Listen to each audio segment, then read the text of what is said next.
I'm excited today to welcome Joan Heminway from the University of Tennessee Law School. We're talking today about really all things law, but particularly how these things pertain to our finance students or aspiring finance students. So Joan, welcome. I know you've been in Florida for a bit, so welcome back to Tennessee.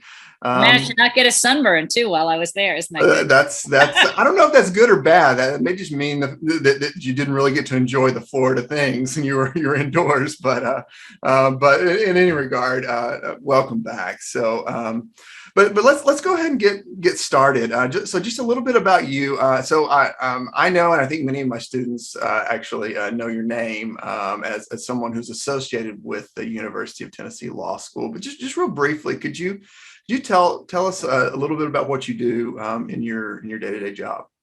Absolutely. Yeah. So I came to the University of Tennessee to the College of Law back in 2000 after having spent about 15 years in law practice in what they call a big law firm, one of the larger firms in the country. That's actually an international firm with an international presence, but I was in their Boston office. So I moved from Massachusetts, from the Boston metro area down to here to Knoxville, Tennessee to do that. So I've been a practicing lawyer actually for 36 years.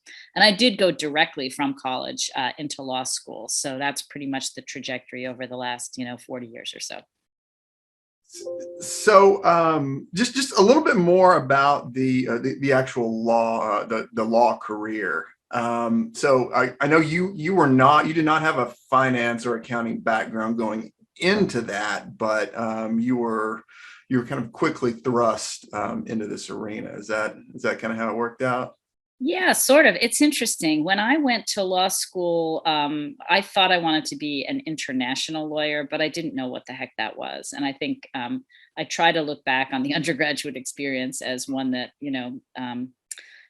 although in my deep, dark, distant past, it should be a reference point for me. So if any of the people who are watching this don't know what the heck they want to do or misunderstand, something that they might want to have in their future, join the club. I'm definitely one of those folks. So I ended up in my first year of law school, I needed a lot of money. So I started working at David's Cookies, but ended up working in a corporate finance department of a law firm, which I didn't even know existed. And that was the beginning of my career in corporate finance law. And I know we're going to talk a little bit about how we divide law practice up or how I divide law practice up. But I've been a business transactional lawyer really since that first experience, which was in my first year of law school. So sometimes it's the job that you take, and whether it's in school or in the summer or something that really frames your reference. And I started then working on debt offerings and mergers and acquisitions, public offerings, private placements, all of the things I ended up doing and have continued to teach actually in my teaching career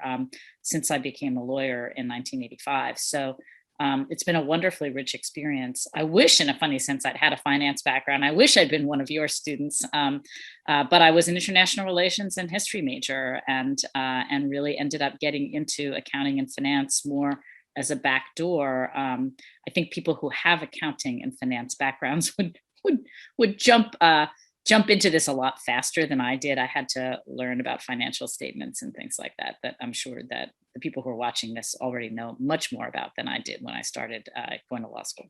Yeah, I know a lot of my students when I talk to them, that they do have just a general interest in the law and how things work, and some of them are considering that as a career, and others just kind of want to learn more about it. But for me personally, this is hugely educational because as I've mentioned to you in the past, most of what I know about the law comes from watching Suits, and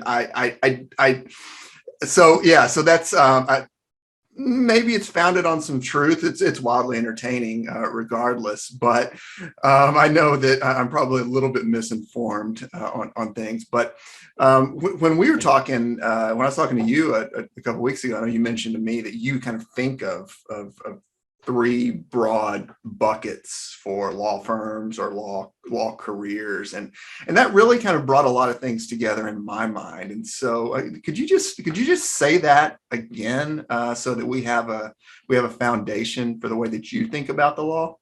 Yeah, and I alluded to it before. You can obviously slice and dice law into lots of different pieces, but my three sort of core pieces have to do with practice, discipline. They all use the same skills, by the way. So when you go to law school, you get a general legal education, and you can operate in any one of these three spaces. The first one is the one that I consider my career to have focused primarily on, which is business transactional law. And we actually have a course at UT Law that introduces people to what business transactional law is in the first year. Largely because I think that's a black box for a lot of folks. But we're the deal makers. We're the ones who get in on the ground floor with people and structure business transactions, whether that's a simple contract or whether that's a financing or an M&A transaction or a stock buyback or repurchase. All of those things are things that business transactional law folks do, lawyers do. But you can also, and much more of TV focuses on this, I'm thinking here about Better Call Saul and Breaking Bad and everything. Is more the litigation end of things, which we call advocacy and dispute resolution, because you don't have to take everything to court. Some things can just be done through mediation or arbitration. So those folks focus on dispute resolution. That's their basic MO as lawyers. Business transactional lawyers often work with those people because sometimes the subject of that litigation is a business transaction. And yeah, in fact, certainly there are going to be disputes, right? There's going to be disputes in every walk of life. Yeah, almost every public mergers and acquisitions transaction is subject to a lawsuit. So just to give you a clue. So there are lots of people with finance and accounting backgrounds that do the business litigation law. They're great at the forensics of trying to figure out how to build a claim and how to relate the facts to the claim that they want to build. So that's the second category. And then the third one, which maybe people don't think about a lot and can involve a little bit of knowing about litigation or dispute resolution and also transactional work, is compliance and general advisory work. And that's really my secondary strong suit. I worked with some companies on a regular basis, and they just wanted to understand how to structure their operations, how to make sure that they were fully compliant with law. And so having a broad-based knowledge of law, including the law of finance, is actually really useful in that context. And I enjoyed that work. It's not quite as stressful in most cases because you're not usually being asked for something by a particular date. It's more business planning. And so the lawyer participates in the business planning exercise. When I teach in the professional MBA program, they actually ask me to teach a day on business planning so that I can talk to them about the lawyer's role in business planning and how we see it, so that business people and lawyers are working better together. Yeah, well, and a number of our, as I mentioned before, a number of our students have some interest in law, or they think they may have some interest in law. But just from all of that, can you go a little bit deeper and talk about some very specific places where a finance or an accounting student really might find a natural fit here? Yeah, I think the most natural fit is in the business transactional law space. But again, someone with a finance, accounting, business background, whether a strong suit or a small suit, can do any of these things. But when I think about it, and I reflect on my career, I did do public offering work. I worked on both the issuer side, so the business being financed, and also the underwriter side, people that were facilitating the finance in the public markets. The same is true for private placements. Oftentimes there's a placement agent who acts as a business professional advisor, basically to work with companies that are being financed. And I've worked on both sides of private placements in that space. So when you think of a typical, for example, venture capital financing, there are lawyers that work for both the venture capital firm and that work also for the firm that is needing the financing, the venture capital financing. Same for angel investing. Same really for private investment of any significant size. So the lawyers are on both sides. And then there are lawyers sometimes that come in and help the accountants when there are legal issues that relate to accounting, and accountants are needed for all of those kinds of financing. So financings generally is one larger piece. And I mentioned it several times already, but mergers and acquisitions, which was one of my favorite things to do because it involves finance law and securities law. And I'm a bit of a securities law nerd. I mean, just anybody wants to talk to me about securities law, great, just holler at me because that's my lifeblood, really. And so, that combined everything that I loved doing. And that means things like asset sales, stock sales, and mergers and consolidations. And so all of those things are things that that there's an easy fit for, I think, for people who have a background in finance. And then maybe just moving on, things like buybacks and repurchases are definitely things that in a general advisory context, finance lawyers give advice on all the time. And I think the other thing that I would say about finance lawyers is that the skill of reading a financial statement and understanding how firms produce income is just so valuable, even in family law. I mean, I know that that sounds a little crazy, but think about, or trust in estates law, think about in a divorce, having to separate the assets of a couple and understanding what those assets are. You know, that stock in a business or a membership interest in a limited liability company is personal property, and how that can be divided, and how, you know, and how that should be divided. So there's the sort of descriptive question and then the normative question for a lot of us in law. And the same would be true with estates. You know, how do you divide up stock, and how do you give that out, and how do you determine its worth? So a lot of this is valuation. Valuation is something that lawyers assist on all the time, and has legal implications. So even when we're not performing the valuations, which lawyers really shouldn't do in their job, that's not part of our what we're hired for, but we need to be able to look at those valuations and understand how they work, and understand how in a legal context they're applied. So there's some non-obvious things, but most of them relate to fairly, I think, obvious things that folks that understand finance would know how to do. Well, you know, I think it's it's interesting to think about the role of the attorney as sort of an intermediary between parties in a sense. And so I think for obvious reasons, a finance or an accounting person has a skill set that is useful in representing their client to someone else.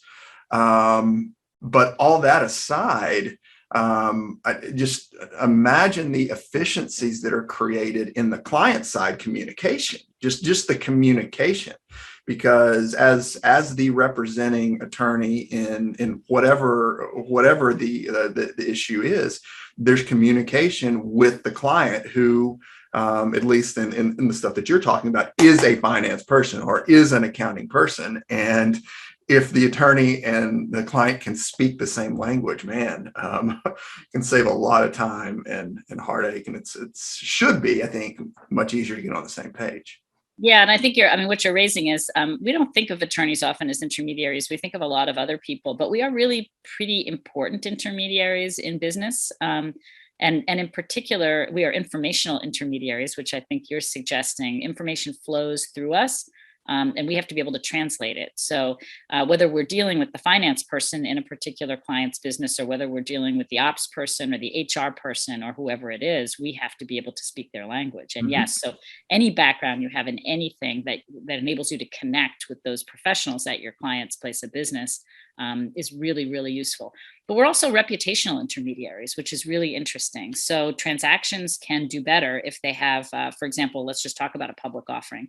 The underwriter, who the underwriter is, sometimes will help sell the deal. Who the lawyer is will also sometimes help sell the deal, because it shows credibility. If you hire a law firm with a certain expertise, or an accounting firm also with a certain expertise, of course, I left them out, shouldn't have, or a financial advisor with a certain expertise. Yeah, and I think, and this is really zeroing in on the ability to communicate that piece. And I think about my students right now.